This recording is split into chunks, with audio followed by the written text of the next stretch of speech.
केन्दुझर जिला केन्दुझर बनखंड बड़बिल वनांचल गुआली पंचायत केन्दुड़ीह ग्राम रे गोठ छड़ा दंता हाथी आक्रमण रे 2 जन प्राण हराइथिबा नै सूचना अनुଯାयी संतोष मुंडा रीना मुंडा और अन्य किछि लोक काठ आनिबा पई जंगल को जाइथिबा बेले गोठ छड़ा दंता हाथी आक्रमणर शिकार होइथिले।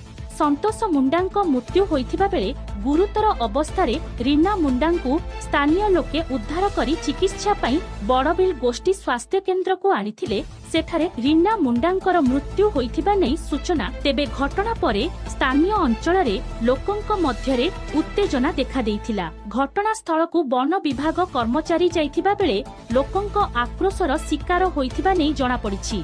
केन्दुझर जिला चंपुरु प्रदीप कुमार महांतंक रिपोर्ट श्रीक्षेत्र न्यूज।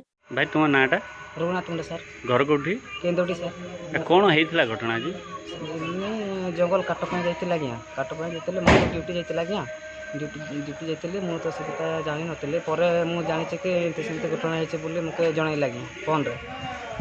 अच्छा ये किए जे डेथ कले ए हम स्त्री गया आ कौन कौन हेचे सेपटे किए